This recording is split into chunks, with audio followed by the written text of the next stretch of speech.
So ito yung mga gift na natanggap ko ngayong Pasko Pinoy 2023. Ayan po yung cup mula po sa PWD. Ito ngayon ko lang natanggap. Ayan.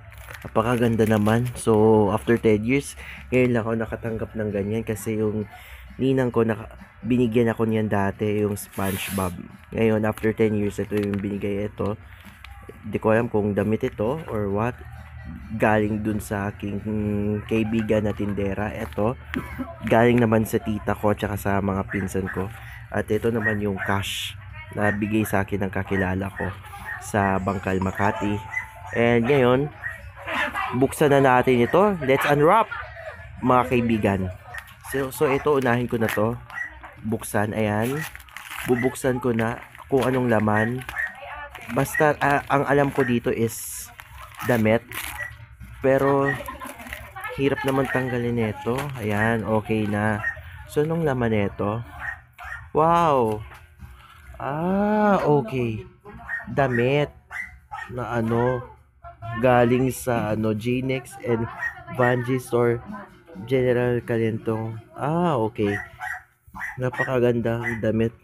And then ang ampaw naman, ito naman yung ampaw. So buksan natin. So nakabukas na. So titignan natin kung anong laman. So yan, 100 pesos na malutong. Ayan. At bubuksan naman natin yung sa tita ko, yung galing sa bench. So mabusiti ito. So buksan na natin to.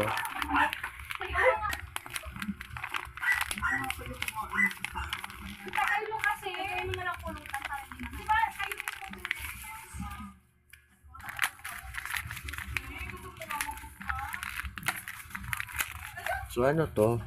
So wow, ang ganda ng mga tuwalya na binibigay, oh.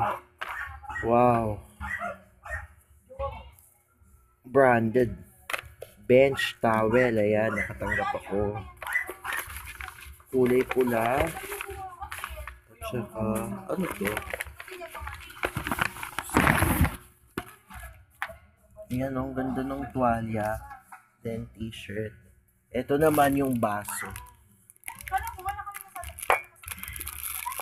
So no need to open this. So yan, it's time to focus on abilities, not disability. Ayan, so yan na nga po yung mga regalo na nabuksan ko na ngayong Pasko Pinoy 2023. Ayan, cash, tas dalawang face towel at saka isang damit at saka baso. Yan lang po. Merry Christmas everyone. At saka ito pa, 50 pesos.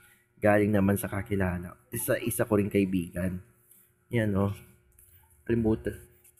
Walang ampo yan eh. Yan, meron. So yan po muna. Merry Christmas everyone.